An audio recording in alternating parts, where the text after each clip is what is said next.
Hello students, कैसे हैं। आज के इस वीडियो में कक्षा 7 के लिए विज्ञान की पाठ्य पुस्तक जिज्ञासा के अध्याय 10 पादपों में जैव प्रक्रम अर्थात पौधों में जीवित रहने के लिए आवश्यक क्रियाएं। तो इससे पहले वाले वीडियो में हमने जंतुओं में जैव प्रक्रम को समझा था। तो इस वीडियो में हम पाठ में आई हुई मुख्य परिभाषाओं को, पाठ के अंदर के सभी प्रश्नों के उत्तर, पाठ के अंत के सभी प्रश्नों के उत्तर तथा पाठ में जितने भी क्रियाकलाप या एक्टिविटीज दे रखी हैं उन सभी को समझने वाले हैं। तो आइए चलिए वीडियो को शुरू करते हैं। पाठ में आई हुई मुख्य परिभाषाओं को समझते हैं। पहला है पादपों में जैव प्रक्रम किसे कहते हैं। तो ये देखिए पाठ का नाम भी है और इसका क्या अर्थ होता है। पादपों में जैव प्रक्रम का क्या अर्थ है। उत्तर है पादपों में वृद्धि के लिए, उसको बढ़ने के लिए आवश्यक क्रियाएं जैसे कि प्रकाश संश्लेषण, परिवहन, उत्सर्जन तथा श्वसन को सम्मिलित रूप से पादपों में जैव प्रक्रम कहते हैं। इनकी जीवित रहने के लिए आवश्यक क्रियाएं। दूसरा है प्रकाश संश्लेषण किसे कहते हैं। उत्तर है वह प्रक्रिया जिसमें कि पौधे सूर्य के प्रकाश और पर्णहरित की उपस्थिति में भोजन बनाते हैं, वह प्रक्रिया प्रकाश संश्लेषण कहलाती है। तीसरी है परिभाषा पर्णहरित या क्लोरोफिल किसे कहते हैं। उत्तर है पत्तियों में उपस्थित हरे रंग के वर्णक को पर्णहरित कहते हैं। इसके कारण ही पत्तियों का रंग हरा होता है। चौथा है रंध्र किसे कहते हैं। पत्तियों की निचली सतह पर उपस्थित असंख्य छोटे छोटे छिद्रों को रंध्र या फिर स्टोमेटा कहते हैं। पांचवी परिभाषा है दारू या जाइलम किसे कहते हैं, यह क्या कार्य करता है। उत्तर है पौधे की जड़ों में उपस्थित जल तथा अन्य खनिज पौधे के विभिन्न भागों तक पतली नालियों या नलिकाओं के माध्यम से पहुंचते हैं। इन नलियों या नलिकाओं को ही दारू या जाइलम कहते हैं। इनसे जल का परिवहन केवल एक दिशा में होता है अर्थात नीचे से ऊपर की ओर। छठा है पोषवाह या फ्लोएम किसे कहते हैं। उत्तर है पौधों के द्वारा पत्तियों में निर्मित भोजन पौधे के सभी भागों में ले जाया जाता है। इस भोजन का परिवहन यानी कि एक जगह से दूसरी जगह पर पहुंचाना। तो इस भोजन का परिवहन पतली नली जैसी संरचनाओं के एक समूह के द्वारा किया जाता है, जिन्हें कि पोषवाह या फिर फ्लोएम कहते हैं। परिवहित भोजन पौधे के अन्य भागों जैसे कि बीज, जड़ों में भी भंडारित या एकत्रित हो सकता है। इससे भोजन का परिवहन दोनों दिशाओं में होता है। यानी कि जो फ्लोएम है ये फूड का या भोजन का परिवहन करता है और इसका जो फ्लो होता है या जो परिवहन होता है वो दोनों दिशाओं में होता है। नीचे से ऊपर की ओर भी होता है, यानी कि जड़ों से पत्तियों की तरफ भी होता है और पत्तियों से जड़ों की तरफ भी होता है। अब पाठ के अंदर विभिन्न प्रश्नों पर जो प्रश्न दे रखे हैं एक एक करके उनका उत्तर देखते हैं। प्रश्न संख्या 137 पर स्थित प्रश्न है जंतु अपनी वृद्धि के लिए भोजन लेते हैं, लेकिन पादप या पेड़ पौधे अपनी वृद्धि के लिए क्या लेते हैं। उत्तर है पौधे जंतुओं की तरह भोजन नहीं खाते हैं, बल्कि वे भोजन का भंडारण मंड या स्टार्च के रूप में करते हैं, जो कि एक प्रकार का कार्बोहाइड्रेट है। मंड का उत्पादन पौधे की पत्तियों में होता है, जिनकी संरचना सामान्यतः चौड़ी और चपटी होती है। तो इस प्रकार से जो पेड़ पौधे होते हैं वे प्रकाश संश्लेषण के द्वारा अपने भोजन का निर्माण करते हैं, जिससे कि ग्लूकोज बनता है और यह ग्लूकोज उनकी वृद्धि में तथा पौधे की विभिन्न प्रकार की क्रियाओं में काम आने के बाद में जो भोजन बच जाता है वह स्टार्च के रूप में सुरक्षित रहता है या संग्रहित रहता है। दूसरा प्रश्न है जंतु में वृद्धि होने पर सामान्यतः उनका आकार और वजन बढ़ जाता है और शरीर में बहुत से परिवर्तन दिखाई देते हैं, लेकिन पादपों में वृद्धि होने पर आपको उनमें क्या परिवर्तन दिखाई देते हैं। यानी कि जब कोई जंतु बढ़ता है तो हम कैसे पता लगाते हैं कि उसका आकार बढ़ जाता है, उसका वजन बढ़ जाता है, उसके शरीर में अनेकों प्रकार के परिवर्तन होते हैं। लेकिन पौधे में हम ऐसे क्या परिवर्तन देखते हैं जिनसे कि हमें यह पता चलता है कि पौधे में वृद्धि हो रही है। उत्तर है पादपों में वृद्धि होने पर उसमें नई पत्तियां, शाखाएं निकलती हैं, पौधे की लंबाई बढ़ती है, तना मोटा हो जाता है और कुछ समय के बाद हम देखते हैं कि पौधे के ऊपर फूल आने लग जाते हैं और फिर वे बाद में फलों में परिवर्तित हो जाते हैं। पृष्ठ संख्या 141 पर स्थित प्रश्न है सूर्य का प्रकाश पौधों में मंड के उत्पादन में किस प्रकार से योगदान देता है। उत्तर है सूर्य का प्रकाश पौधों में मंड या स्टार्च के उत्पादन में महत्वपूर्ण भूमिका निभाता है। पत्तियों में मौजूद पर्णहरित यानी कि जो हरे रंग का वर्णक होता है, जिसे कि हम क्लोरोफिल भी कहते हैं, तो पत्तियों में मौजूद ये पर्णहरित सूर्य की रोशनी को पकड़ता है, यानी कि सूर्य के प्रकाश का अवशोषण कर लेता है। इस रोशनी की मदद से तो पौधे कार्बन डाइऑक्साइड और पानी का उपयोग करके अपना भोजन यानी कि ग्लूकोज बनाते हैं। तो इस प्रकार से ये जो ग्लूकोज होता है यह मंड या स्टार्च के रूप में पौधे में सुरक्षित रहता है या स्टोर रहता है। पृष्ठ संख्या 142 पर स्थित प्रश्न है, कुछ पत्तियां लाल, बैंगनी तथा भूरी क्यों दिखाई देती हैं? उत्तर है, कुछ पत्तियां लाल, बैंगनी तथा भूरी इसलिए दिखाई देती हैं क्योंकि इनमें हरे रंग के पर्णहरित की अपेक्षा या हरे रंग के वर्णक की अपेक्षा लाल, बैंगनी तथा भूरे रंग के वर्णक अधिक होते हैं। तो जब इन रंगों के वर्णकों की मात्रा अधिक होती है तो ये क्या करते हैं, जो हरे रंग का वर्णक कम मात्रा में उपस्थित है उसके प्रभाव को कम कर देते हैं, उसके रंग को दबा देते हैं, यानी कि हरे रंग को दबा देते हैं, जिसके कारण जो पत्तियां हैं वो उन्हीं रंगों की दिखाई देती है जिनके की वर्णक अधिक मात्रा में है। इसके अलावा ये जो वर्णक होते हैं ये भी प्रकाश संश्लेषण में सहायक होते हैं। पृष्ठ संख्या 143 पर स्थित प्रश्न है, पौधों के द्वारा भोजन निर्माण की प्रक्रिया के अंतर्गत वायु में उपस्थित कौन कौन सी गैसें अनिवार्य हैं? यानी कि वायु में बहुत सारी गैसें उपस्थित होती हैं, तो उनमें से कौन कौन सी गैसें हैं जिनको कि पौधे अपने भोजन निर्माण की प्रक्रिया के दौरान लेते हैं? उत्तर है, पौधों के द्वारा भोजन निर्माण की प्रक्रिया जिसे कि प्रकाश संश्लेषण भी कहते हैं। तो इस प्रक्रिया में वायु में उपस्थित गैस CO2 यानी कि कार्बन डाइऑक्साइड आवश्यक होती है या अनिवार्य है। इसी पेज पर दूसरा प्रश्न है, पत्तियों को पौधों की भोजनशाला यानी कि फूड फैक्ट्री क्यों कहा जाता है? उत्तर है, पत्तियों को पौधों की भोजनशाला इसलिए कहा जाता है क्योंकि पत्तियां प्रकाश संश्लेषण की प्रक्रिया के द्वारा सूर्य के प्रकाश, जल और कार्बन डाइऑक्साइड की सहायता से पौधों के लिए भोजन यानी कि ग्लूकोज का निर्माण करती हैं। पृष्ठ संख्या 144 पर स्थित प्रश्न है, पौधों के द्वारा भोजन संश्लेषण यानी कि भोजन निर्माण करने की प्रक्रिया के लिए किन किन चीजों की या किन किन परिस्थितियों का होना अनिवार्य है? तो देखिए, इससे पहले वाले प्रश्न में हमने देखा था कि भोजन निर्माण के लिए पौधों को कार्बन डाइऑक्साइड गैस की आवश्यकता होती है। तो उसके अलावा और कौन कौन से आवश्यक तत्व हैं जिनकी की पौधों को भोजन बनाने के लिए आवश्यकता होती है? उत्तर है, पौधों के द्वारा भोजन संश्लेषण या निर्माण की प्रक्रिया या फिर प्रकाश संश्लेषण के लिए सूर्य का प्रकाश आवश्यक होता है, जल है और पर्णहरित जिसे कि हम क्लोरोफिल भी कहते हैं। तो पर्णहरित क्या होता है? ये हरे रंग का वर्णक होता है जो कि पत्तियों में मौजूद होता है। तो इस तरह से पर्णहरित और कार्बन डाइऑक्साइड का होना अनिवार्य है। इन सब की उपस्थिति होने पर ही पौधे में भोजन का निर्माण होता है। दूसरा प्रश्न है, पौधों में पत्तियों के अलावा क्या कोई अन्य हरे भाग भी प्रकाश संश्लेषण करते हैं? उत्तर है हाँ, पौधों के अन्य भाग जिनमें कि पर्णहरित होता है अर्थात जिनमें कि क्लोरोफिल मौजूद होता है वे भी प्रकाश संश्लेषण करते हैं। पृष्ठ संख्या 145 पर स्थित प्रश्न है, प्रकाश संश्लेषण के दौरान पौधे अपने आसपास के वातावरण से पदार्थों को केवल ग्रहण ही करते हैं या फिर कुछ निर्मुक्त भी करते हैं? यानी कि क्या पौधे केवल वातावरण से लेते ही हैं या फिर वे कुछ देते भी हैं? तो उत्तर है, प्रकाश संश्लेषण के दौरान पौधे अपने आसपास के वातावरण से पदार्थों को ग्रहण करने के अलावा ऑक्सीजन निर्मुक्त भी करते हैं। तो देखिए, आसपास के वातावरण से पौधे प्रकाश संश्लेषण के लिए उनको कार्बन डाइऑक्साइड की आवश्यकता होती है, तो वे कार्बन डाइऑक्साइड लेते हैं और जब प्रकाश संश्लेषण की प्रक्रिया पूरी हो जाती है तो उसके दौरान ऑक्सीजन का निर्माण होता है, तो उस ऑक्सीजन को वे वातावरण में छोड़ देते हैं। पृष्ठ संख्या 146 पर स्थित प्रश्न है, पौधे का कौन सा भाग कार्बन डाइऑक्साइड और ऑक्सीजन के विनिमय में सहायता करता है, यानी कि इन दोनों गैसों को एक्सचेंज करने में सहायता करता है? उत्तर है, पौधे की पत्तियों पर उपस्थित रंध्र या छिद्र, यानी कि पौधे की जो पत्तियां होती हैं उनकी निचली सतह पर उपस्थित रंध्र या छिद्र गैसों जैसे कि कार्बन डाइऑक्साइड और ऑक्सीजन के विनिमय में यानी कि लेने और छोड़ने में सहायता करते हैं। अब पाठ के अंत में जो प्रश्न दे रखे हैं एक एक करके उनका उत्तर देखते हैं। आइए और अधिक सीखें। पहला प्रश्न है, निम्नलिखित तालिका को पूरा कीजिए। और देखिए तालिका में क्या दे रखा है, यहाँ पर ये क्रम संख्या है, विशेषता दे रखी है जैसे कच्चा माल, तो प्रकाश संश्लेषण में कौन कौन सा कच्चा माल काम आता है, फिर श्वसन में कौन कौन से पदार्थ हैं जो कच्चे माल के रूप में उपयोग में आते हैं। उसके बाद है दूसरे नंबर पर उत्पाद, यानी कि प्रकाश संश्लेषण की प्रक्रिया के दौरान कौन से उत्पाद बनते हैं उनका नाम हमें यहाँ पर लिखना है। उसी तरह से श्वसन की प्रक्रिया के दौरान कौन कौन से उत्पाद बनते हैं उनका नाम हमें यहाँ लिखना है।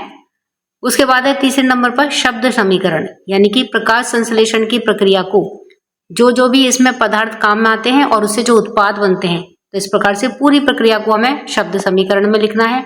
इसी तरह से हमें श्वसन की प्रक्रिया का शब्द समीकरण यहाँ पर लिखना है। चौथा है महत्व, यानी कि प्रकाश संश्लेषण की प्रक्रिया का क्या महत्व है, तो यहाँ पर हमें लिखना है प्रकाश संश्लेषण की प्रक्रिया का महत्व, और ये जो ब्रैकेट है इसमें लिखना है हमें श्वसन की क्रिया का महत्व। अर्थात पौधे में जो श्वसन की प्रक्रिया होती है उससे क्या लाभ होता है। तो अब देखिए इस टेबल को हम किस तरह से भरेंगे। तो अब देखिए पहला है कच्चा माल। तो प्रकाश संश्लेषण के लिए कच्चे माल में क्या क्या आवश्यक होता है, कार्बन डाइऑक्साइड आवश्यक होती है और जल, ये दोनों मिलकर के सूर्य का प्रकाश की उपस्थिति में और पर्णहरित की उपस्थिति में प्रकाश संश्लेषण की अभिक्रिया होती है। इसी तरह से श्वसन की प्रक्रिया के लिए देखिए कच्चे माल में क्या क्या आवश्यक होता है, ग्लूकोज, ऑक्सीजन की उपस्थिति में इसका ऑक्सीकरण होता है। अब उत्पाद में प्रकाश संश्लेषण की जब ये प्रक्रिया होती है तो अब इसमें उत्पाद क्या बनता है, इसमें ग्लूकोज बनता है और ऑक्सीजन बनता है। वहीं श्वसन की प्रक्रिया में उत्पाद के रूप में कार्बन डाइऑक्साइड बनती है, जल बनता है और ऊर्जा मुक्त होती है। अब इसके लिए देखिए प्रकाश संश्लेषण की प्रक्रिया के लिए शब्द समीकरण हम क्या करेंगे। तो इसमें जो कच्चा माल है और उत्पाद है, इन दोनों के जो समीकरण है इन दोनों को जोड़ देंगे। तो सबसे पहले कच्चा माल वाला कि कार्बन डाइऑक्साइड और जल सूर्य के प्रकाश और पर्णहरित की उपस्थिति में अभिक्रिया करते हैं, जिससे कि उत्पाद बनता है ग्लूकोज और ऑक्सीजन। तो इस पूरी प्रक्रिया को कहते हैं प्रकाश संश्लेषण की प्रक्रिया। तो ये शब्द समीकरण हो गया प्रकाश संश्लेषण के लिए। इसी तरह से श्वसन के लिए क्या करेंगे, तो इसके लिए शब्द समीकरण लिखेंगे ग्लूकोज प्लस ऑक्सीजन, ये दोनों मिलकर के श्वसन की प्रक्रिया होती है, जिससे कि कार्बन डाइऑक्साइड बनती है, जल बनता है और ऊर्जा मुक्त होती है। अब महत्व में देखिए प्रकाश संश्लेषण का महत्व है कि पौधे अपने लिए यानी कि स्वयं के लिए और हम सभी सजीवों के लिए भोजन का निर्माण करते हैं। उसी तरह से श्वसन की प्रक्रिया का महत्व है पौधों के अंदर कि श्वसन की प्रक्रिया के माध्यम से तो ऊर्जा मुक्त होती है, उस ऊर्जा का उपयोग पौधे अपनी वृद्धि के लिए करते हैं तथा मरम्मत के लिए करते हैं। इस प्रकार से इस टेबल को हम भरेंगे। दूसरा प्रश्न है, ऐसी परिस्थिति की कल्पना कीजिए जहां पृथ्वी पर प्रकाश संश्लेषण करने वाले सभी जीव विलुप्त हो गए हैं, सजीवों पर इसका क्या प्रभाव पड़ेगा या क्या प्रभाव होगा। उत्तर है, यदि पृथ्वी पर प्रकाश संश्लेषण करने वाले सभी जीव, अब देखिए प्रकाश संश्लेषण किन किन में होता है, सभी प्रकार के हरे पेड़ पौधे, शैवाल और कुछ बैक्टीरिया, यदि ये विलुप्त हो जाएं तो इसका सजीवों अर्थात हमारे जीवन पर निम्नलिखित गंभीर प्रभाव पड़ेंगे। सबसे पहला क्या होगा कि पौधे जो कि शाकाहारी जीवों के लिए यानी कि हम सभी के लिए भोजन के प्रमुख उत्पादक हैं, तो उनके विलुप्त होने से लगभग सभी जीवों को भोजन नहीं मिलेगा, जिससे कि इन जीवों के अस्तित्व पर संकट आ जाएगा और इन जीवों के कम होने या लुप्त होने से इन जीवों के ऊपर निर्भर जो अन्य जीव हैं उनके भी जीवन पर या उनके अस्तित्व पर भी संकट आ जाएगा। इसके अलावा देखिए दूसरा प्रभाव क्या पड़ेगा कि प्रकाश संश्लेषण से वायुमंडल में ऑक्सीजन निर्मुक्त होती है। प्रकाश संश्लेषण करने वाले सभी जीवों के विलुप्त होने से ऑक्सीजन का निर्माण नहीं हो पाएगा। ऑक्सीजन की कमी होने से जीवों का या जो सजीव है उनका जीवन भी संभव नहीं हो पाएगा। इसके अलावा प्रकाश संश्लेषण में कार्बन डाइऑक्साइड का उपयोग होता है, जिससे कि वायुमंडल में कार्बन डाइऑक्साइड की मात्रा में कमी होती है। इसके बंद होने से कार्बन डाइऑक्साइड का स्तर बढ़ने लगेगा। तो इस प्रकार से जो प्रकाश संश्लेषण के द्वारा दोनों गैसों का संतुलन बना रहता है, ऑक्सीजन का और कार्बन डाइऑक्साइड का, तो वह असंतुलन हो जाएगा और इस तरह से एक बहुत बड़ी समस्या खड़ी हो जाएगी। तो इस प्रकार से ये विभिन्न प्रकार के प्रभाव हैं जो कि प्रकाश संश्लेषण करने वाले जीवों के विलुप्त होने पर सभी प्रकार के सजीवों पर पड़ेंगे। प्रश्न संख्या 3, आलू का एक टुकड़ा आयोडीन विलयन से परीक्षण करने पर मंड की उपस्थिति को दर्शाता है। आलू में मंड कहाँ से आता है, पौधे में भोजन का संश्लेषण कहाँ पर होता है और यह आलू तक कैसे पहुंचता है। उत्तर है, आलू में पाए जाने वाला मंड या स्टार्च वास्तव में पौधे के द्वारा बनाए गए भोजन से आता है। पौधे में भोजन का संश्लेषण पत्तियों में प्रकाश संश्लेषण की प्रक्रिया के द्वारा होता है। इसमें सूर्य के प्रकाश की सहायता से कार्बन डाइऑक्साइड और जल से भोजन यानी कि मुख्यतः ग्लूकोज का निर्माण होता है। यह भोजन पत्तियों से फ्लोएम नामक संवहन ऊतक के द्वारा पौधे के अन्य भागों तक पहुंचाया जाता है। आलू पौधे का भूमिगत तना है, वहां पहुंचने वाला भोजन मुख्यतः स्टार्च के रूप में जमा हो जाता है। इसीलिए आयोडीन विलयन डालने पर आलू का टुकड़ा नीला काला हो जाता है, जो कि स्टार्च की उपस्थिति को दर्शाता है। प्रश्न संख्या 4, क्या पत्ती की चौड़ी और सपाट संरचना पौधों को प्रकाश संश्लेषण के लिए अधिक सक्षम बनाती है, इसका औचित्य बताइए। उत्तर है हाँ, पत्ती की चौड़ी और सपाट संरचना यानी कि जो पत्ती ज्यादा चौड़ी और सपाट होगी तो उससे क्या फायदा होता है, पौधे को प्रकाश संश्लेषण के लिए अधिक सक्षम बनाती है। इसके मुख्य कारण निम्न प्रकार हैं। चौड़ी और सपाट सतह पर सूर्य का प्रकाश अधिक मात्रा में अवशोषित किया जा सकता है, क्योंकि ज्यादा बड़ी जगह मिल जाती है, ज्यादा बड़ा क्षेत्रफल हो जाता है, जिससे कि अधिक मात्रा में प्रकाश का अवशोषण होता है और इससे प्रकाश संश्लेषण अधिक प्रभावी ढंग से हो सकता है। इसके अलावा है कि चौड़ी पत्तियों पर अधिक संख्या में रंध्र होते हैं, जो कि गैसों का आदान प्रदान बढ़ाते हैं। इससे कार्बन डाइऑक्साइड का अवशोषण और ऑक्सीजन का उत्सर्जन बेहतर होता है, जिससे कि प्रकाश संश्लेषण की प्रक्रिया में सुधार होता है या प्रकाश संश्लेषण की दर बढ़ जाती है। प्रश्न संख्या 5, एक्स वाई के उपयोग के द्वारा विघटित होकर के कार्बन डाइऑक्साइड जेड और ऊर्जा निर्मुक्त करती है। एक्स प्लस वाई, तो ये दोनों मिलकर के बनाते हैं कार्बन डाइऑक्साइड, जेड प्लस ऊर्जा। अब आपको एक्स वाई और जेड प्रक्रिया के 3 भिन्न घटक हैं। एक्स वाई और जेड किन्हें प्रदर्शित करते हैं? तो देखिए, हमें एक्स का नाम बताना है और वाई का नाम बताना है, और ये दोनों मिलकर के कोई प्रक्रिया करते हैं, कोई क्रिया करते हैं, जिससे कि फिर कार्बन डाइऑक्साइड बनती है, एक उत्पाद बनता है जेड और ऊर्जा मुक्त होती है। तो अब हमें एक्स का नाम बताना है, वाई का नाम बताना है और जेड का नाम बताना है। तो देखिए, ये पेड़ पौधों में जो श्वसन की प्रक्रिया है वह दी गई है। तो श्वसन की प्रक्रिया के अंतर्गत पेड़ पौधे क्या करते हैं? जो प्रकाश संश्लेषण के द्वारा ग्लूकोज बनता है, वह ग्लूकोज ऑक्सीजन के साथ में मिलकर के उस ग्लूकोज का ऑक्सीकरण होता है, यानी कि श्वसन की प्रक्रिया होती है, जिससे कि फिर कार्बन डाइऑक्साइड बनती है। इसके अलावा जेड जो है ये क्या है? यह है जल, H2O, जल का निर्माण होता है और ऊर्जा मुक्त होती है। एक्स में हम लिखेंगे ग्लूकोज, वाई में हम लिखेंगे ऑक्सीजन, और यहाँ पर हम लिखेंगे जो बनते हैं उत्पाद उसमें कार्बन डाइऑक्साइड, और जेड में हम लिखेंगे जल या H2O। तो इस तरह से देखिए, एक्स होगा ग्लूकोज, वाई है ऑक्सीजन और जेड है पानी या H2O। प्रश्न संख्या 6, कृष्णा ने 2 गमलों में लगे समान आमाप के, एक समान आकार के 2 पौधों से एक प्रयोग का व्यवस्थापन किया। उसने उनमें से एक गमले को सूर्य के प्रकाश में रखा और दूसरे को एक अंधेरे कमरे में रखा, जैसा कि चित्र 10.10 में दर्शाया गया है। निम्नलिखित प्रश्नों के उत्तर दीजिए। तो देखिए, इस तरह से कृष्णा ने ये 2 गमले लिए और क्या करा उसने, ये जो क वाला गमला था इसको तो सूर्य के प्रकाश में रख दिया, और जो ख वाला गमला था इसको अंधेरे में रख दिया। अब उसके जो प्रश्न है हमें उसके उत्तर देने हैं। पहला है कि इस प्रयोग के द्वारा वह किसकी जांच कर रही है, यानी कि उसने इस प्रकार का व्यवस्थापन क्यों किया कि एक गमले को सूर्य के प्रकाश में रखा और दूसरे को अंधेरे में रखा। तो इस प्रयोग के माध्यम से कृष्णा यह जांच कर रही है कि पौधे की वृद्धि और प्रकाश संश्लेषण के लिए सूर्य का प्रकाश आवश्यक है अथवा नहीं। तो पहले तो वह यह जांचना चाहती है। दूसरा है इसमें प्रश्न कि दोनों ही स्थितियों में पौधों में क्या अंतर दिखाई दे रहे हैं। तो देखिए, जो पौधा सूर्य के प्रकाश की उपस्थिति में रखा है वह हरा भरा है, और जिस पौधे को अंधेरे कमरे में रखा गया है वह पौधा पीला पड़ गया है, मुरझा रहा है, और उसमें वृद्धि भी इतनी दिखाई नहीं दे रही है। तो ये इन दोनों में मुख्य अंतर है। तो इस तरह से लिखेंगे उत्तर कि सूर्य के प्रकाश में रखा हुआ पौधा हरा भरा और स्वस्थ दिखाई दे रहा है, जबकि अंधेरे कमरे में रखा हुआ पौधा कमजोर, पीला और मुरझाया हुआ दिखाई दे रहा है। अब इसी में तीसरा प्रश्न है कि आपके अनुसार किस पौधे की पत्तियां मंड की उपस्थिति के लिए आयोडीन परीक्षण की पुष्टि करेंगी।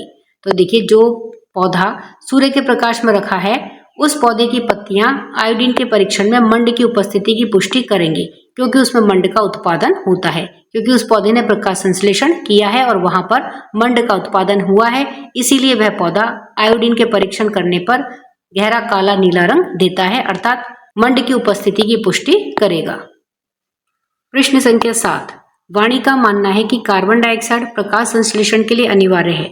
उसने अपने विचार की स्वीकृति या अस्वीकृति के लिए चित्र 10.11 में दर्शाए गए अनुसार एक प्रयोग का व्यवस्थापन किया।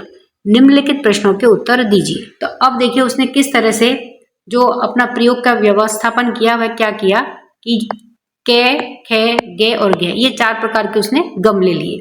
तो इन गमलों में जो पौधे लगे हुए हैं, तो पहले वाले जो क वाला गमला है उसमें लगे हुए पौधे के लिए सूर्य का प्रकाश और कार्बन डाइऑक्साइड दोनों ही उपस्थित है, यानी कि इस पौधे को खुले में रखा है, जिससे कि इस पौधे को सूर्य का प्रकाश और कार्बन डाइऑक्साइड पर्याप्त मात्रा में मिल रही है। वहीं जो ख पौधा है इसमें देखिए क्या है कि सूर्य का प्रकाश तो इसमें उपस्थित है, लेकिन इसमें कार्बन डाइऑक्साइड अनुपस्थित है। वहीं जो ग वाला गमला है या ग वाला जो पौधा है, इसमें देखिए क्या है, अंधकार है और कार्बन डाइऑक्साइड उपस्थित है। तो ग वाले पौधे में क्या करा कि इसको अंधकार में रख दिया, तो वहां पे क्या हुआ, प्रकाश तो उसको मिला नहीं, लेकिन यहाँ पर कार्बन डाइऑक्साइड मौजूद है। और जो घ वाला गमला है इसमें देखिए किस प्रकार का व्यवस्थापन है कि अंधकार और कार्बन डाइऑक्साइड अनुपस्थित है। और यहाँ पर देखिए घ वाले गमले के लिए लिखा हुआ है कि अंधकार और कार्बन डाइऑक्साइड अनुपस्थित है। तो यहाँ पर हम अंधकार की जगह पर क्या लिखेंगे, प्रकाश और कार्बन डाइऑक्साइड दोनों ही अनुपस्थित है। तो प्रकाश और कार्बन डाइऑक्साइड अनुपस्थित है। तो इस प्रकार का वाणी ने अपने प्रयोग का व्यवस्थापन किया है। अब इस व्यवस्थापन के आधार पर जो प्रश्न पूछे गए हैं उनके उत्तर हमें देने हैं। पहला प्रश्न है उपर्युक्त व्यवस्थापनों के किन पौधों में मंड बनेगा। तो यहाँ 4 प्रकार का जो व्यवस्थापन है उसकी व्यवस्था के आधार पर देख करके हमें बताना है कि कौन से पौधे में मंड या स्टार्च बनेगा। तो देखिए उत्तर है केवल उस पौधे या व्यवस्थापन के में मंड बनेगा जो कि सूर्य के प्रकाश और कार्बन डाइऑक्साइड के साथ में रखा गया है, यानी कि के वाली स्थिति वाले पौधे में ही मंड का निर्माण होगा। दूसरा प्रश्न है उपर्युक्त व्यवस्थापनों के किन पौधों में मंड नहीं बनेगा। उत्तर है कि उन पौधों में मंड नहीं बनेगा जो कि व्यवस्थापन ख, ग और घ में है, यानी कि ये देखिए ये ख वाला है, ये ग वाला है और ये घ वाला है। इन तीनों गमलों में जो पौधा लगा है उसमें मंड या स्टार्च नहीं बनेगा, क्योंकि किसी में सूर्य का प्रकाश है, किसी में कार्बन डाइऑक्साइड है और किसी में क्या है, दोनों ही नहीं है। तो जब तक सभी आवश्यक तत्व यहाँ पर उपलब्ध नहीं होंगे, यानी कि सूर्य का प्रकाश और कार्बन डाइऑक्साइड दोनों ही यदि उपस्थित नहीं होंगी तो पौधे में प्रकाश संश्लेषण नहीं होगा, और प्रकाश संश्लेषण नहीं होगा तो मंड या स्टार्च भी उसमें उपस्थित नहीं होगा। तीसरा है प्रश्न उपर्युक्त व्यवस्थापनों के किन पौधों में ऑक्सीजन उत्पन्न होगी। उत्तर है केवल उस पौधे में ऑक्सीजन उत्पन्न होगी जहां पर कि सूर्य का प्रकाश और कार्बन डाइऑक्साइड दोनों ही उपस्थित हैं, जो कि व्यवस्थापन क में है। यानी कि पहले तो पौधे के अंदर प्रकाश संश्लेषण की प्रक्रिया होगी और उसके बाद ही उसमें श्वसन होगी, और श्वसन की प्रक्रिया में ऑक्सीजन उत्पन्न होगी। अब जब प्रकाश संश्लेषण ही नहीं हुआ है ख, ग और घ में, तो फिर वहां पर श्वसन की प्रक्रिया भी नहीं होगी और ऑक्सीजन उत्पन्न नहीं होगी। केवल जो क वाला व्यवस्थापन है उसमें क्योंकि प्रकाश संश्लेषण हुआ है सूर्य के प्रकाश और कार्बन डाइऑक्साइड की उपस्थिति के कारण, तो इसीलिए इस व्यवस्थापन में ही ऑक्सीजन उत्पन्न होगी, क्योंकि इस व्यवस्थापन में ही श्वसन की प्रक्रिया होगी। चौथा है उपर्युक्त व्यवस्थापन के किस पौधे में ऑक्सीजन उत्पन्न नहीं होगी। उत्तर है उन पौधों में ऑक्सीजन उत्पन्न नहीं होगी जो कि व्यवस्थापन ख, ग और घ में है। अब क्यों उत्पन्न नहीं होगी, क्योंकि उनमें किसी में तो सूर्य का प्रकाश उपस्थित नहीं है, किसी में कार्बन डाइऑक्साइड उपस्थित नहीं है और किसी में दोनों ही उपस्थित नहीं है। तो प्रकाश संश्लेषण के लिए दोनों ही कारकों का उपस्थित होना आवश्यक है, जो कि केवल व्यवस्थापन क में है। यानी कि पहले प्रकाश संश्लेषण की प्रक्रिया होगी, उसके बाद में श्वसन की प्रक्रिया होगी और श्वसन की प्रक्रिया में ही ऑक्सीजन का उत्पादन होता है। तो इसलिए व्यवस्थापन ख, ग और घ में ऑक्सीजन उत्पन्न नहीं होगी। प्रश्न संख्या 8, अनन्या ने 4 परखनलियां ली और प्रत्येक परखनली को पानी से 3/4 भर लिया। तो देखिए इस तरह से ये 4 परखनलियां ली, जिसके ऊपर उसने क, ख, ग और घ इस तरह से अंकित कर लिया और इन चारों परखनली में एक समान स्तर तक जल भर लिया। परखनली क में उसने एक घोंगे को रखा, तो देखिए जो क वाली परखनली है उसमें घोंगा या स्नेल को रख दिया।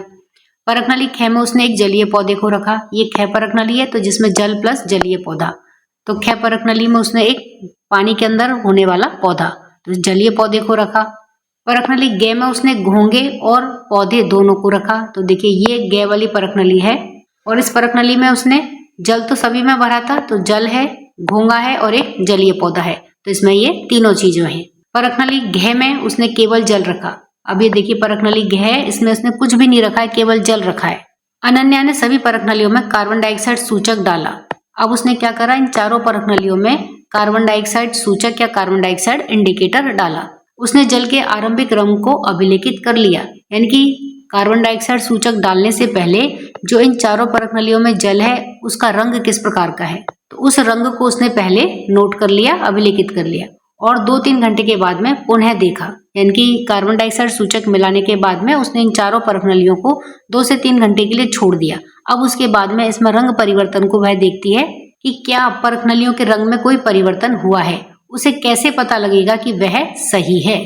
तो देखिए इसमें सबसे पहले तो हम ये समझें कि कार्बन डाइऑक्साइड सूचक ये क्या होता है। कार्बन डाइऑक्साइड सूचक का कार्य होता है पानी में कार्बन डाइऑक्साइड की मात्रा में होने वाले परिवर्तन को रंग बदल करके दिखाना है। यानी कि किसी पानी में मान लीजिए कार्बन डाइऑक्साइड घुली हुई है, तो वह कम मात्रा में घुली हुई है, ज्यादा मात्रा में घुली हुई है या बिल्कुल भी नहीं है, तो इसका पता लगाने के लिए कार्बन डाइऑक्साइड सूचक का प्रयोग करते हैं। कार्बन डाइऑक्साइड सूचक क्या करता है, कार्बन डाइऑक्साइड बढ़ने पर यानी कि कार्बन डाइऑक्साइड की मात्रा बढ़ने पर कार्बन डाइऑक्साइड सूचक रंग बदलने लगता है। कार्बन डाइऑक्साइड घटने पर सूचक या इंडिकेटर का रंग दूसरी दिशा में बदलता है।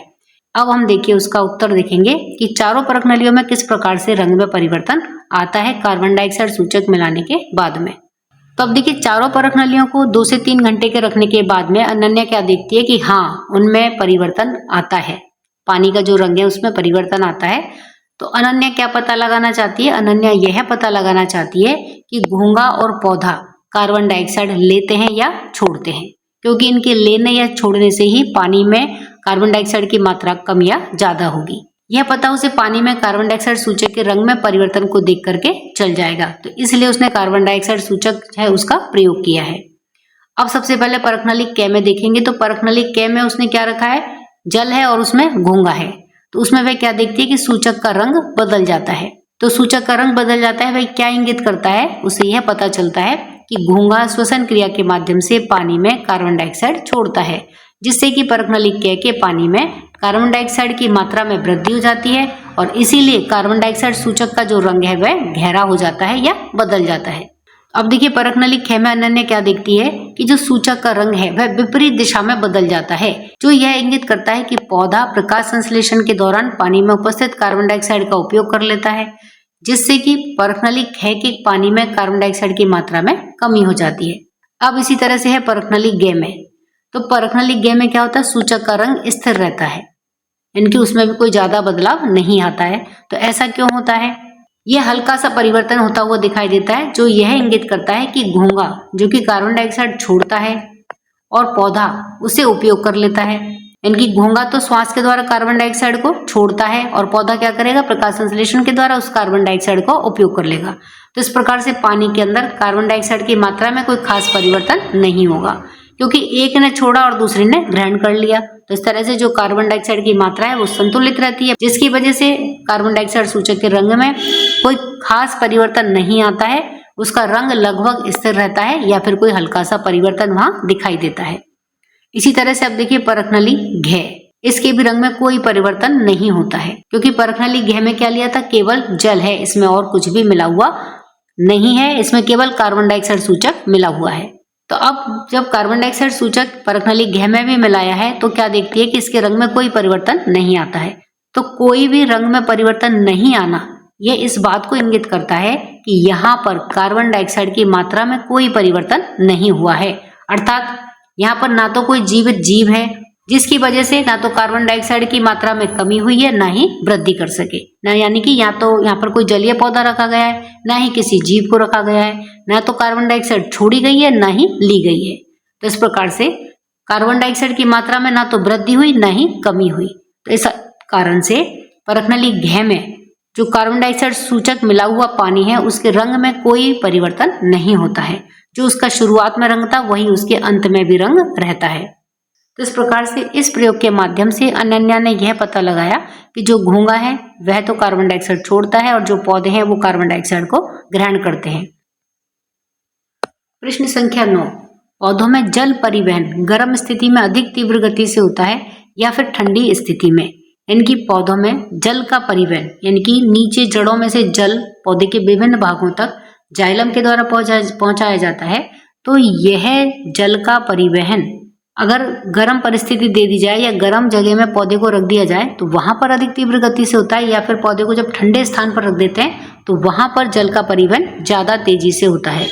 इसके अवलोकन के लिए एक प्रयोग अभिकल्पित कीजिए। तो इस बात को सिद्ध करने के लिए आपको एक प्रयोग का सेटअप करना है, एक प्रयोग की इस प्रकार से कल्पना करनी है। तो इसके लिए देखिए क्या है, पौधों में जल परिवहन गर्म स्थिति में अधिक तीव्र गति से होता है और इसके लिए निम्न प्रयोग करेंगे। अब प्रयोग का उद्देश्य क्या है? प्रयोग का उद्देश्य है यह पता लगाना कि पौधों में जल का परिवहन गर्म स्थिति में अधिक तेज गति से होता है या फिर ठंडी स्थिति में।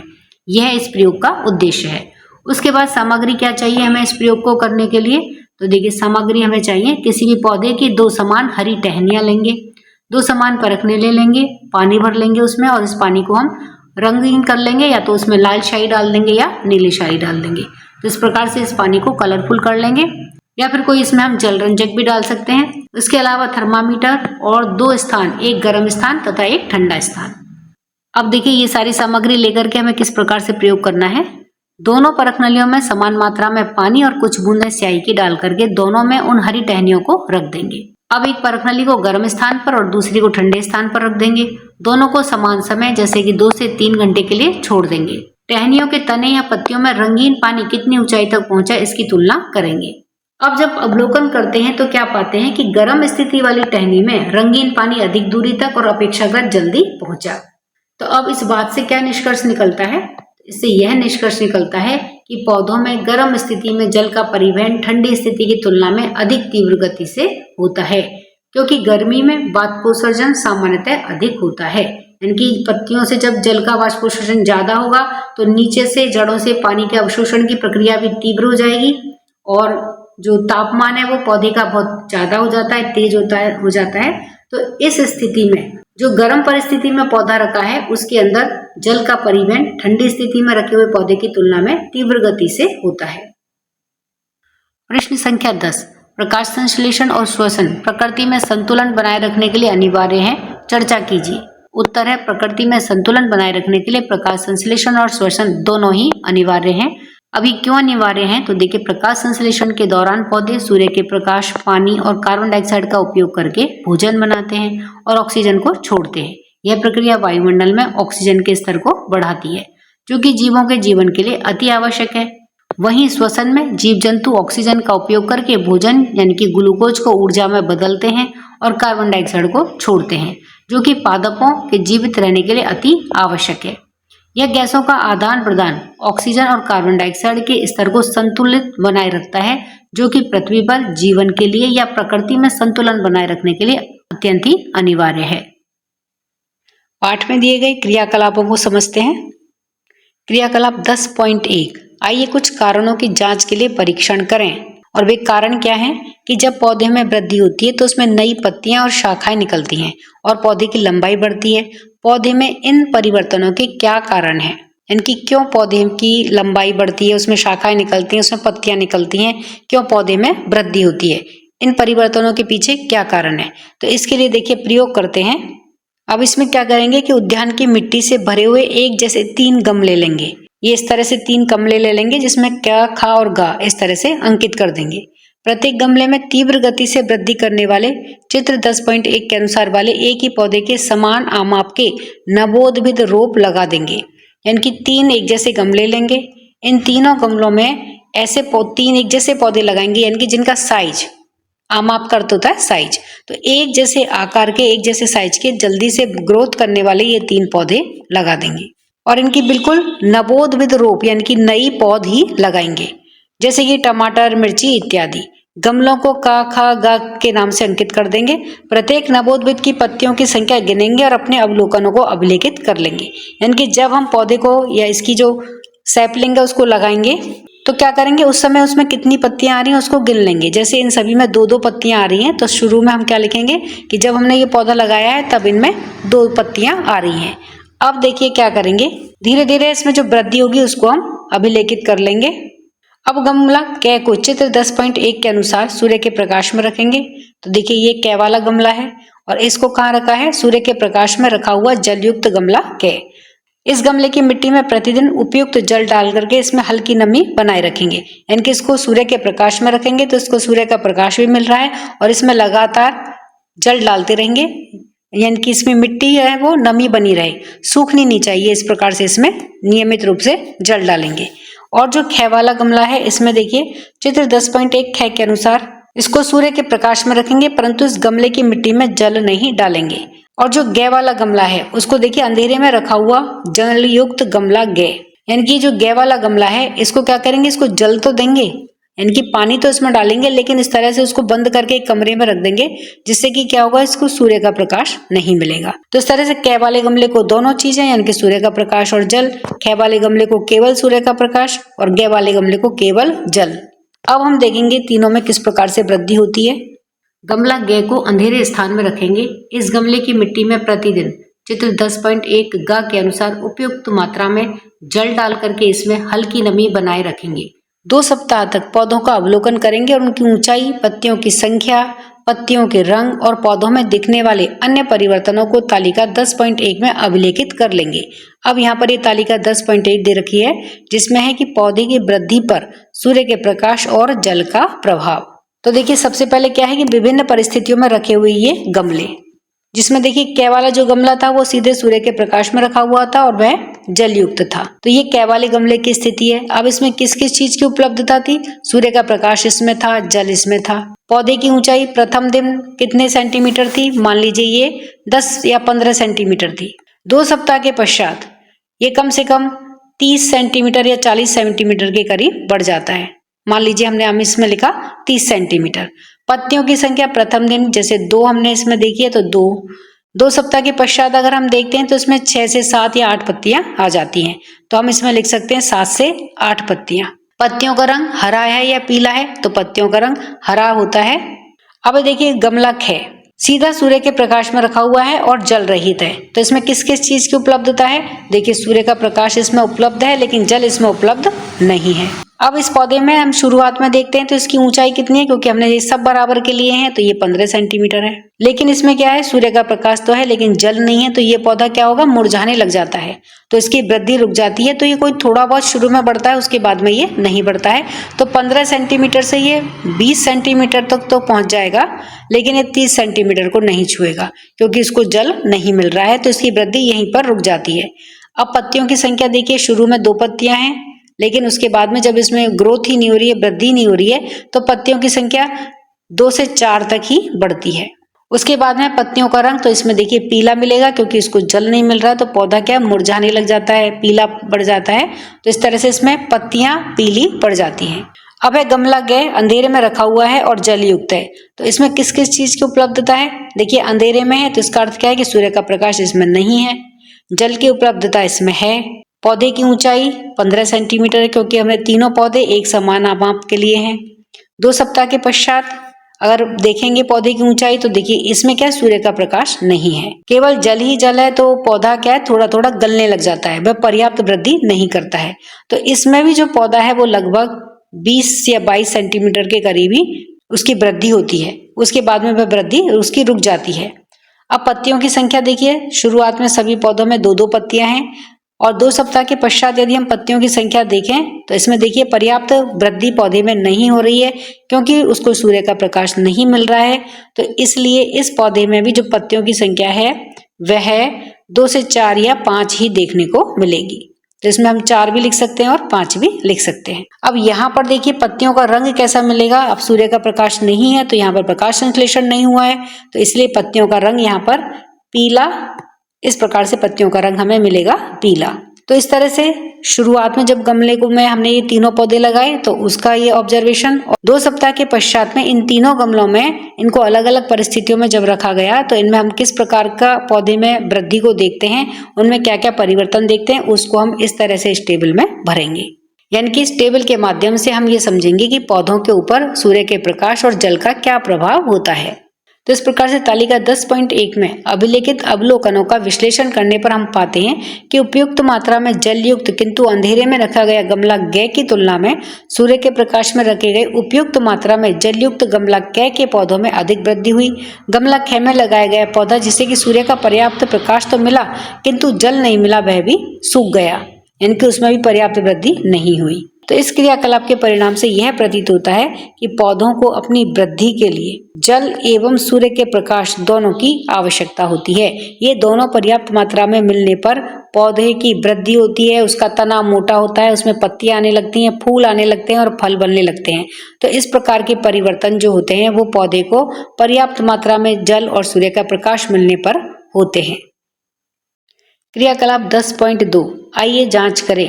निर्देशन क्रियाकलाप। अब देखिए जांच क्या करनी है कि मंड या स्टार्च के रूप में भोजन निर्मित करने में पर्णहरित या क्लोरोफिल की क्या भूमिका है। यानी कि हम कहते हैं कि पत्तियां भोजन का निर्माण करती हैं, तो स्टार्च या मंड के रूप में जो भोजन बनता है उसको बनाने में पत्तियों में मौजूद जो हरे रंग का वर्णक होता है पर्णहरित या क्लोरोफिल, वह किस प्रकार से मदद करता है, किस प्रकार से सहयोग करता है। तो इसके लिए हम इस क्रियाकलाप के माध्यम से क्लोरोफिल की भूमिका को समझेंगे। तो इसके लिए देखिए क्या करना है, हमें सर्वप्रथम एक पत्ती को नरम करने के लिए 5 मिनट तक पानी में उबालेंगे। अब उबालने के बाद में क्या होगा, पत्ती नरम हो जाएगी। अब इस पत्ती को परख नली में अल्कोहल लेकर के उसमें उस पत्ती को डुबो देंगे। इसके अलावा देखिए जब ये क्रियाकलाप करेंगे तो क्या सावधानी रखनी है कि अल्कोहल को कदापि ऊष्मा के स्रोत के पास में नहीं रखें, क्योंकि अत्यधिक ज्वलनशील द्रव पदार्थ होता है और सरलता से आग पकड़ सकता है और जला सकता है। तो अब जो अल्कोहल में पत्ती रखेंगे हम वो किस प्रकार से रखेंगे, देखिए एक बीकर लेंगे, उसके अंदर इस तरह से पानी भर लेंगे। अब इस पानी को इस तरह से इसके नीचे ये लैंप जला देंगे जिससे कि ये पानी गर्म होगा, और ये जो पानी गर्म होगा, इस गर्म पानी के अंदर ये परख नली में अल्कोहल रख करके इसमें पत्ती को रखेंगे। तो ये अल्कोहल को सीधे आग के संपर्क में नहीं रखना है। यदि सीधे आग के ऊपर रख देंगे तो क्या होगा कि ये आग पकड़ लेगा और इससे खतरा हो सकता है, जल सकते हैं हम। तो इसलिए इसको सीधे गर्म ना करके इसके अंदर पानी के अंदर रखेंगे।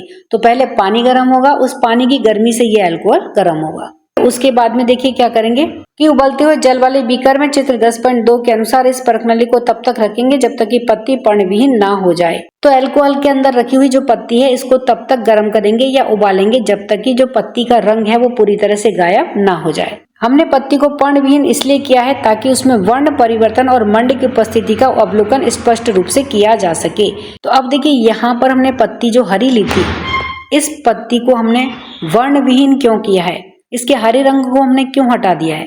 तो इसके पीछे कारण यह है कि जब पत्ती वर्णविहीन हो जाती है, बिना किसी रंग की हो जाती है, तो जब अब इसमें आयोडीन का अगर परीक्षण करेंगे तो यह पत्ती में आयोडीन का परीक्षण होने पर यदि इसमें मंड उपस्थित है तो वह मंड को अच्छी तरह से दर्शाती है। वहीं यदि हरी पत्ती के साथ में आयोडीन का परीक्षण करेंगे तो इसमें मंड उपस्थित होने पर वह अच्छी तरह से दिखाई नहीं देगा। दोनों का रंग लगभग एक जैसा ही होगा तो हमें वो अच्छी तरह से स्पष्ट रूप से दिखाई नहीं देगा। इसीलिए पत्ती को वर्णविहीन किया गया है। अब पत्ती को बाहर निकाल करके एक प्लेट पर रख लेंगे, यानी कि इस अल्कोहल में जो पत्ती को उबाल रहे थे, अब इस अल्कोहल में से निकाल करके इस तरह से एक पेट्री डिश में या कांच की किसी प्लेट में लेकर के इस पत्ती को निकाल लेंगे।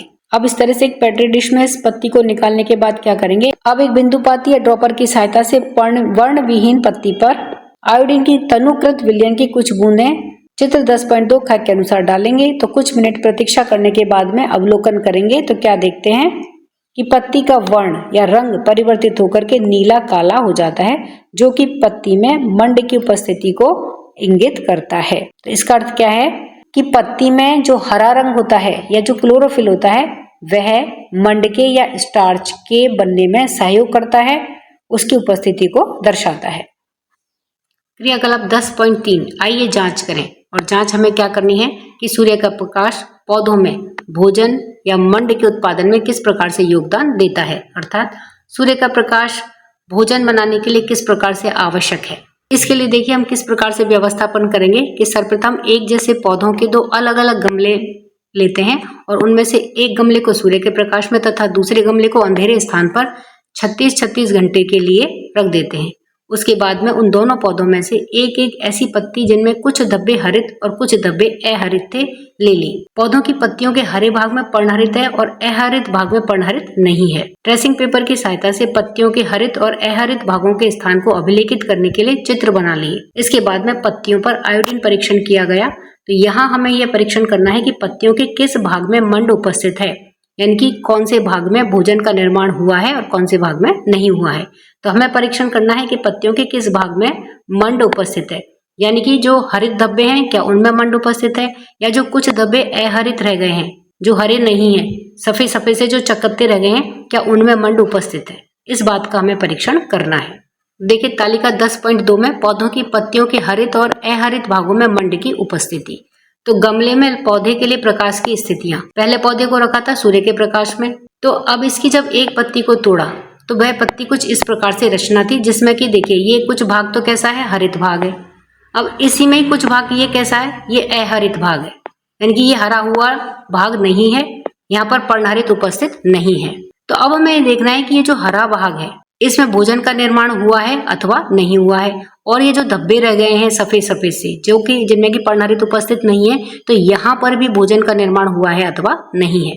तो आयोडीन परीक्षण से पहले का ये रंग है पत्ती का, जिसमें कुछ भाग तो हरित और कुछ भाग कैसा है, धब्बे वाला है, यानी कि अहरित भाग है। अब जब इस पत्ती के ऊपर आयोडीन के कुछ बूंदे डालते हैं तो क्या देखते हैं कि पत्ती के हरित धब्बे तो नीले काले रंग के हो गए, यानी कि जहां जहां पर ये हरा भाग था ये तो सारा कैसा हो गया, इस तरह से गहरा काला नीला हो गया, और जो सफेद वाला भाग था वो ऐसा की ऐसा ही रह जाता है, वह आयोडीन से कोई अभिक्रिया नहीं करता है।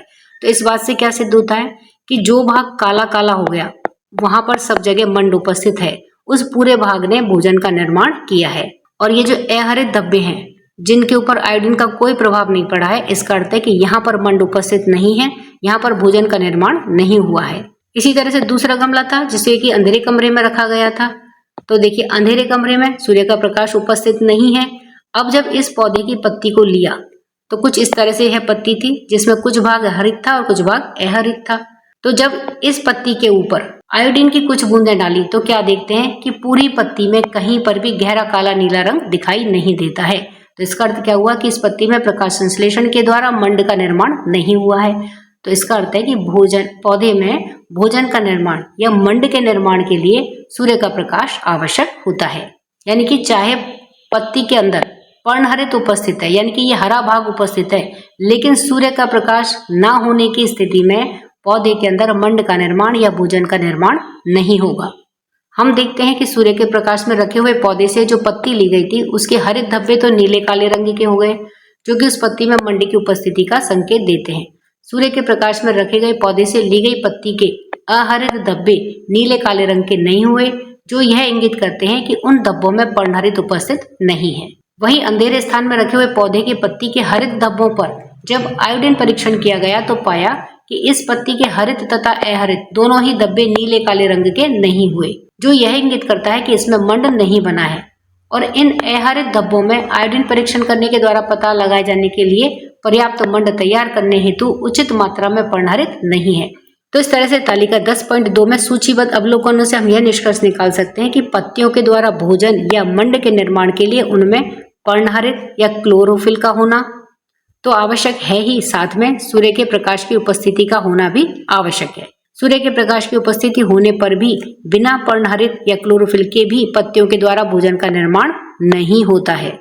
तो इस प्रयोग के माध्यम से हमने समझा कि पत्तियों में मंड के निर्माण के लिए क्लोरोफिल के साथ साथ में सूर्य के प्रकाश की उपस्थिति भी आवश्यक है। क्रियाकलाप 10.4 आइए जांच करें निदर्शन क्रियाकलाप, इनकी देख करके करने वाला क्रियाकलाप है यह। और इसमें क्या जांच करनी है हमें कि पौधों के द्वारा भोजन निर्मित करने में, भोजन बनाने के लिए वायु की क्या भूमिका है, यानी कि वायु में उपस्थित जो कार्बन डाइऑक्साइड है वे किस तरह से भोजन बनाने के लिए आवश्यक है अथवा नहीं है। और इस क्रियाकलाप को आपको का निदर्शन शिक्षक के द्वारा किया जा सकता है। अब इसके लिए देखिए हमें किस तरह की व्यवस्था करनी है कि गमले में लगा हुआ एक हरा पौधा लेंगे और उसे 2 से 3 दिन के लिए अंधेरे में रख देंगे। अब अंधेरे में रखने से क्या फायदा होगा कि अंधेरे में रखने से वह मंड रहित हो जाएगा, अर्थात उसमें स्टार्च का या जो भोजन बनता है उसका निर्माण नहीं होगा। और यदि उसमें कोई भंडारित मंड है भी है तो वह पौधे के द्वारा उपयोग करने के पश्चात समाप्त हो जाएगा। तो इस तरह से पौधे को हम 2-3 दिन तक अंधेरे कमरे में रख करके उसको मंड रहित कर लेंगे। अब एक चौड़े मुंह वाली बोतल लेंगे और उसमें थोड़ा सा कास्टिक सोडा यानी कि सोडियम हाइड्रोक्साइड डालेंगे। और यह क्यों डालेंगे? क्योंकि यह वायु में से कार्बन डाइऑक्साइड को अवशोषित कर लेगा। और इस प्रयोग को करते समय हमें क्या सावधानी रखनी है कि कास्टिक सोडा एक प्रबल रसायन है जिससे कि त्वचा जल सकती है। इस रसायन का प्रयोग केवल शिक्षकों के द्वारा ही किया जाए। तत्पश्चात इस पौधे की एक पत्ती लेकर के उसे पौधे से बिना अलग किए हुए विभाजित कार्य के माध्यम से पत्ती का आधा भाग बोतल के अंदर और शेष आधा भाग बोतल के बाहर रख देंगे।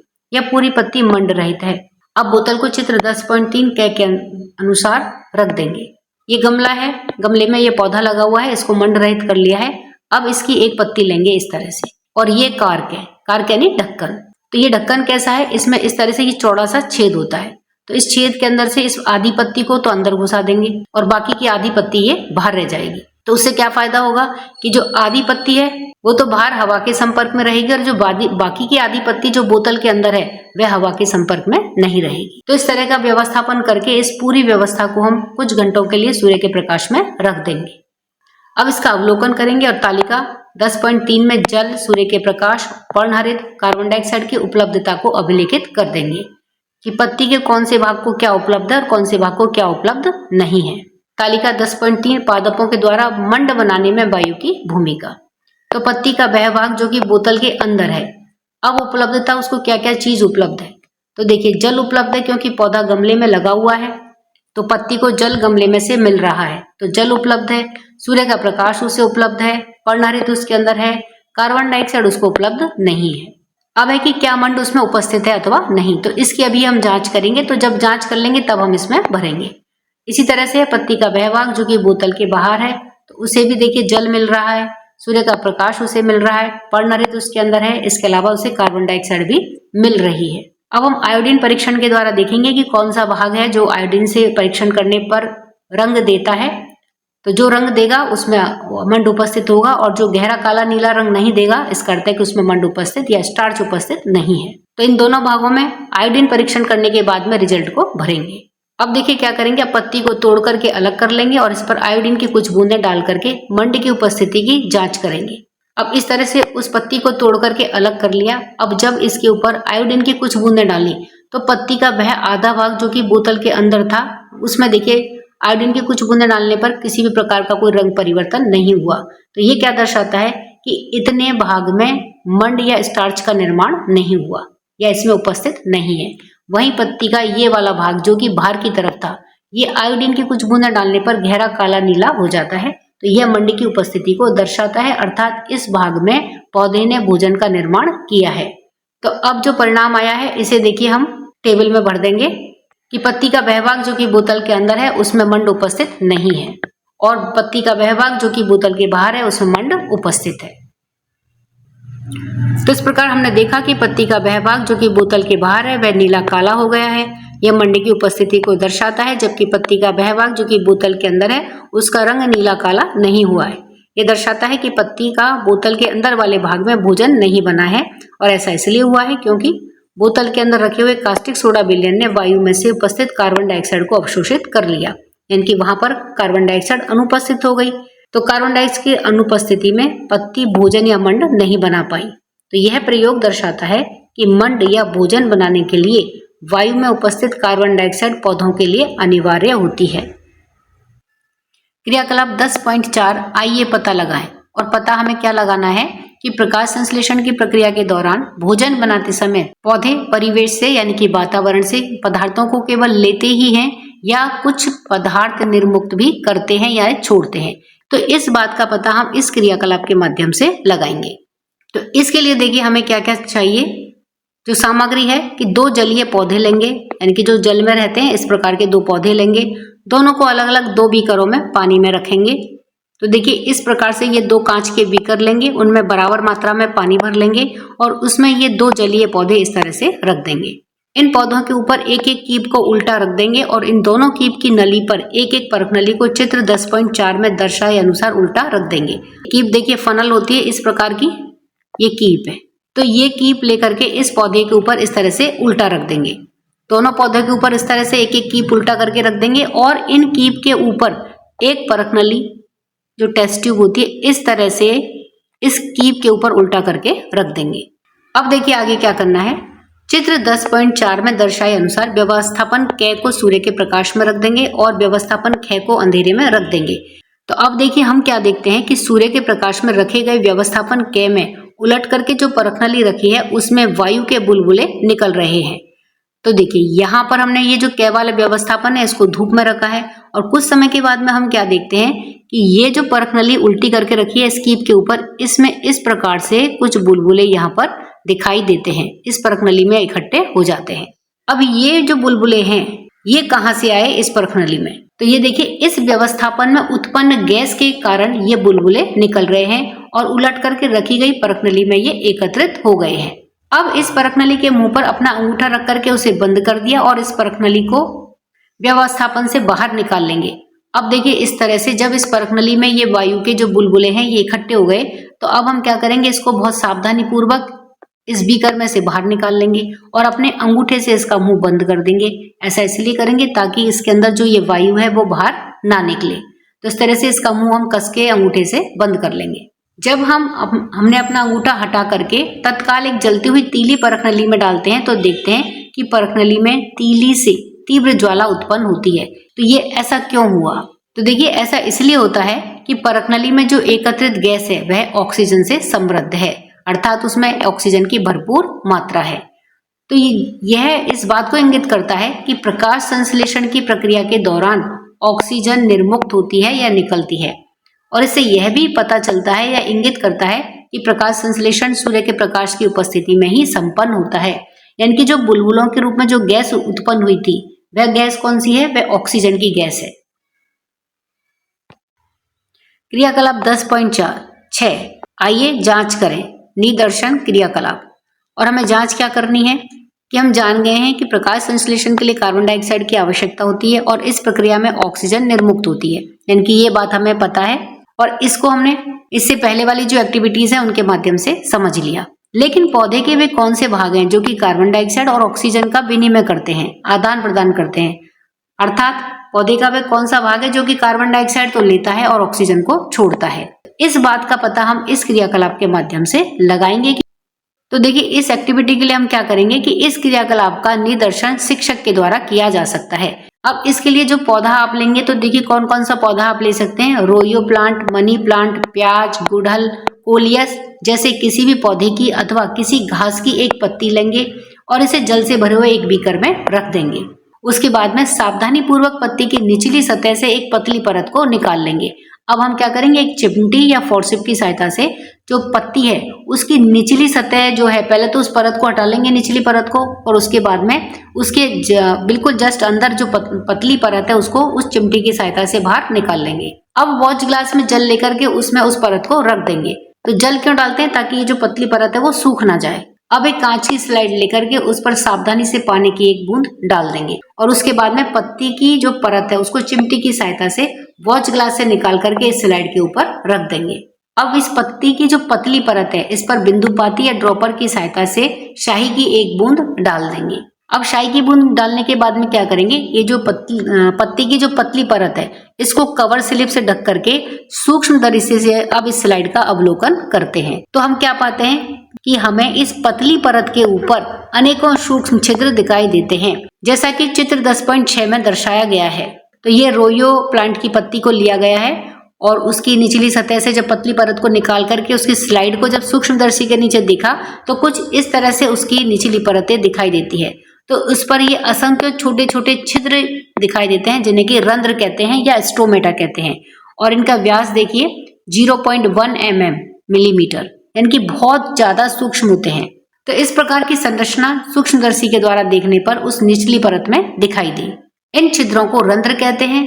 पत्ती की सतह पर उपस्थित ये रंध्र गैसों के विनिमय या आदान प्रदान में या आने जाने में सहायता करते हैं, अर्थात ये जो असंख्य सूक्ष्म छिद्र हैं इनके माध्यम से ही पौधे कार्बन डाइऑक्साइड को अंदर लेते हैं और बनी हुई ऑक्सीजन को बाहर छोड़ते हैं। क्रियाकलाप 10.7, आइए प्रयोग करें। और प्रयोग हमें क्या करना है कि पौधे अपनी जड़ों से जल के साथ साथ में मृदा से खनिजों को भी ग्रहण करते हैं। जड़ों के द्वारा ग्रहण किए जाने वाले जल तथा खनिज पौधे के सभी भागों में कैसे पहुंचते हैं, इस बात का पता हम इस क्रियाकलाप या इस एक्टिविटी के माध्यम से लगाएंगे। तो इसके लिए देखिए हमें क्या क्या चाहिए। सर्वप्रथम 2 गिलास लेंगे, उनके ऊपर का और खा इस प्रकार से अंकित कर देंगे और दोनों को 1/3 पानी से भर लेंगे। अब गिलास ख में लाल स्याही की कुछ बूंदें डाल देंगे। देखिए इस तरह से ये 2 कांच के गिलास लेंगे और इनको इस प्रकार से जल से भर देंगे। अब क्या करेंगे, जो इनके ऊपर क और ख ये नाम अंकित कर देंगे। तो जो ख वाला गिलास है इसमें 2-3 बूंदें लाल स्याही की डाल देंगे तो इसका पानी इस तरह से लाल हो जाएगा। अब क्या करेंगे, इन दोनों गिलासों में एक एक डाली हम किसी भी सफेद फूल वाला जो पौधा है उसकी एक एक डाली इसके अंदर डाल देंगे, यानी कि जिसमें सफेद फूल आ रहा हो इस तरह की डाली इन दोनों गिलासों में एक एक डाल देंगे। जब डाली डालेंगे तो क्या करेंगे, ये जो तना या जो डाली हमने ली है या टहनी हमने ली है उनको आधार से तिर्यक रूप से काटेंगे, यानी कि इस प्रकार से पौधे के तने से जुड़ी हुई है। तो इस टहनी को जब हम यहाँ से काटेंगे तो क्या करेंगे, इसको इस प्रकार से तिरछा काटेंगे, यानी कि यूं सीधा काटने के बजाय इसको थोड़ा टेढ़ा काटेंगे। तो ये होता है तिर्यक रूप से काटना या तिरछा काटना। तो इस डाली को हम या टहनी को हम तिरछा काटेंगे और तत्काल प्रत्येक गिलास में एक एक पौधा या एक एक टहनी ये हम रख देंगे, जैसा कि चित्र 10.7 क और चित्र 10.7 ख में दर्शाया गया है। तो ये इस प्रकार का हम सेटअप करेंगे। तो इस तरह से क्या हुआ कि एक गिलास में जो सिंपल पानी है, रंगहीन पानी है, इसमें हम एक डाली को रख देंगे। दूसरा जो ये कलरफुल पानी है, लाल रंग का पानी है, इसमें दूसरी डाली को रख देंगे। अब देखिए अगले दिन या फिर हम 2-3 दिन के बाद में इन पौधों का, इन दोनों टहनियों का जब अवलोकन करते हैं तो क्या पाते हैं कि गिलास ख में रखे हुए पौधे के तने, पत्तियां और फूल में लाल रंग हमें दिखाई देता है, यानी कि हल्का हल्का लाल या गुलाबी रंग के फूल हमें दिखाई देने लग जाते हैं। इनकी पत्तियों में भी हमें हल्का लालपन दिखाई देने लगता है, तना भी हमें थोड़ा थोड़ा लाल दिखाई देने लगता है, अर्थात पौधे के विभिन्न भागों ने किस प्रकार से इस लाल रंग को अर्जित किया है। तो इसके लिए क्या करेंगे, पौधे के तने के ऊपरी भाग को काटेंगे जो कि लाल रंग के पानी में डूबा हुआ नहीं है। तो देखिए ये पौधे की जो डाली है ख वाला जो गिलास है, इसके पौधे की जो टहनी है, इसका क्या करेंगे, इतना भाग जो पानी के अंदर डूबा हुआ है इसको नहीं काटेंगे, क्योंकि पानी में डूबे रहने की वजह से ये तो पहले से ही लाल हो गई है। तो यहाँ से इस तने की या टहनी की जो डाली है इसको हम काट लेंगे और काट करके इसमें से बिल्कुल पतली सी इस तरह से एक पीस या एक पतला सा छिलका हम इसका तने का ले लेंगे। अब इस कटे हुए तने को आवर्धक लेंस से या जो मैग्नीफाइंग ग्लास होता है उससे देखते हैं तो हमें तने में लाल रंग दिखाई देता है, जैसा कि चित्र 10.7 अंग में दर्शाया गया है। तो देखिए, जब इस तने को काट करके हम मैग्नीफाइंग ग्लास या आवर्धक लेंस से देखते हैं तो इस प्रकार की संरचना हमें दिखाई देती है, जिसमें देखिए ये लाल रंग का जो भाग हो गया ये क्या है, यानी कि जो जल है, लाल रंग का जो पानी है वह इस संरचना के माध्यम से गया है और इस संरचना को कहते हैं दारू। और दारू के ऊपर की तरफ जो संरचना है वह क्या है, पोषवाहा यानी कि फ्लोएम। तो इस तरह से जो लाल रंग का पानी है वह इस दारू के माध्यम से ऊपर पहुंचा है। तो इस प्रकार से ये लाल रंग की स्याही पौधे के तने, शाखाओं और पत्तियों में उपस्थित जो दारू या जाइलम है, और जाइलम या दारू क्या होता है, ये पतली पतली नलिकाओं का समूह होता है। तो इनके माध्यम से ही यह पानी पत्तियों में ऊपर की तरफ परिवहन करता है। तो लाल शाही की तरह ही जल में घुले हुए खनिज भी जल के साथ में दारू के द्वारा तने में ऊपर की ओर परिवहन करते हैं। तो इस प्रकार से इस क्रियाकलाप या एक्टिविटी के माध्यम से हमने यह पता किया कि पौधे में जल तथा जो खनिज लवण होते हैं वो किस प्रकार से पौधे के विभिन्न भागों में पहुंचते हैं। क्रियाकलाप 10.8, आइए पता लगाएं। और पता हमें क्या लगाना है कि क्या पौधे भी हमारी तरह श्वसन करते हैं, अर्थात जैसे जंतुओं में श्वसन हमने इससे पहले वाले पाठ में पढ़ा था। तो उसमें क्या पढ़ा था कि भोजन पचने के बाद में जब ग्लूकोज बनता है तो फिर उस ग्लूकोज का ऑक्सीकरण होता है, उसके बाद में ऊर्जा निकलती है, कार्बन डाइऑक्साइड बनती है, जल बनता है। तो उस ऊर्जा का प्रयोग ही हम हमारे विभिन्न प्रकार के कार्यों को करने के लिए लेते हैं, अर्थात श्वसन की प्रक्रिया संपन्न होती है। तो क्या पौधे में भी भोजन बनने के बाद में, यानी कि जब ग्लूकोज बन जाता है तो क्या उसका ऑक्सीकरण होता है, यानी कि फिर उसके बाद में ऊर्जा निकलती है, अर्थात क्या पौधे में भी जंतुओं के जैसे ही ग्लूकोज का ऑक्सीकरण होता है, अर्थात श्वसन की प्रक्रिया संपन्न होती है। इस बात का पता हम इस एक्टिविटी के माध्यम से लगाएंगे। तो इसके लिए देखिए, हमें चाहिए मूंग के कुछ दानों को रात भर के लिए पानी में भिगो दें, फिर एक शंकु या कॉनिकल फ्लास्क में रुई की एक परत के चित्र 10.9 के अनुसार बिछाएंगे और रुई को नम रखने के लिए उस पर थोड़ा सा पानी छिड़क देंगे। तो अब देखिए, जो हमें व्यवस्थापन या जो सेटअप करना है उसमें क्या क्या चाहिए। एक इस तरह का ये कॉनिकल फ्लास्क चाहिए। कॉनिकल कैसा होता है, ये कुछ तिकोना शेप का होता है, शंकु के आकार का होता है। तो ये शंकु के आकार का ये एक फ्लास्क ले लेंगे और एक दिन पहले रात को हम कुछ दाने मूंग के बीज भिगो देंगे। तो ये भीगे हुए मूंग के दाने हैं, ये मूंग के दाने हमें रखने हैं। इसके नीचे एक रुई को लगा देंगे, उसको थोड़ा सा हल्का सा गीला कर देंगे और इस गीली रुई के ऊपर इन मूंग के दानों को बिछा देंगे। अब इस शंकु या फ्लास्क के मुख को एक ऐसे कॉर्क से बंद कर देंगे जिसमें कि 2 छिद्र हैं। तो यहाँ पर देखिए, ये जो कॉर्क है या जो ढक्कन है वो कैसा है, जिसमें 2 छेद हैं। तो इस तरह के ढक्कन से इस शंकु का जो मुंह है उसको बंद कर देंगे। अब कॉर्क के दोनों छिद्रों में 2 नलियां का और खा लगा देंगे, जैसा कि चित्र 10.9 में दर्शाया है। इसे 24 घंटे के लिए अंधेरे में ऐसे ही रख देंगे। इसके अलावा देखिए, इसमें क्या करेंगे, 2 परख नलियां लेंगे और उनमें चूने का पानी भर देंगे। ये 2 परख नलियां हैं, इस प्रकार से लेंगे और इनमें चूने का पानी भर देंगे। अब एक परख नली के मुंह को एक छिद्र वाले कॉर्क से ढक देंगे। ये जो पहली वाली परख नली है, इसके मुंह को ऐसे कॉर्क से बंद करेंगे जिसमें कि एक छेद हो। अब कॉर्क के छिद्र के माध्यम से परख नली में एक कांच की नली डुबो देंगे।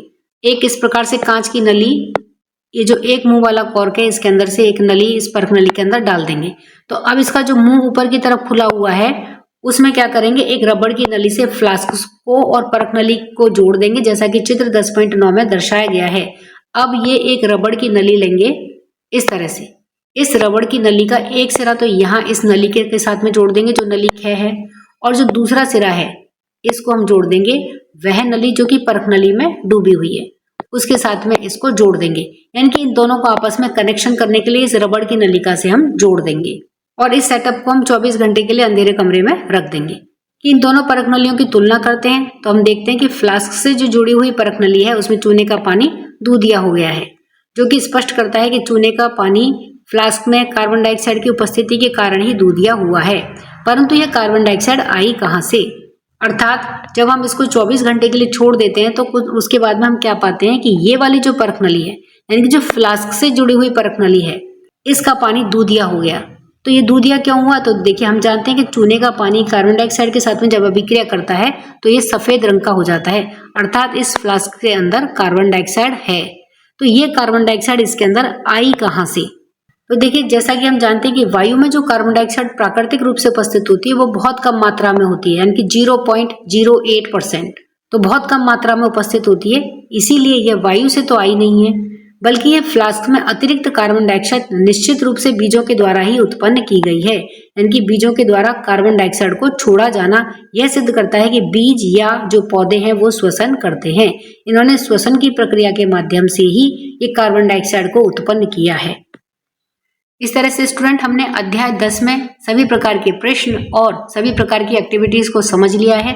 अब हम अगले वीडियो में अध्याय 11 प्रकाश, छाया एवं परावर्तन, इस पाठ की परिभाषाएं, पाठ के अंदर के प्रश्न, पाठ के अंत के सभी प्रश्नों के उत्तर और पाठ में जितने भी क्रियाकलाप या एक्टिविटीज दे रखी हैं उन सभी को समझेंगे। तब तक के लिए वीडियो पसंद आए वीडियो को लाइक करिए, शेयर करिए, चैनल पर नए हैं तो सब्सक्राइब करना ना भूलें। मिलते हैं अगले वीडियो में, इसी के साथ धन्यवाद।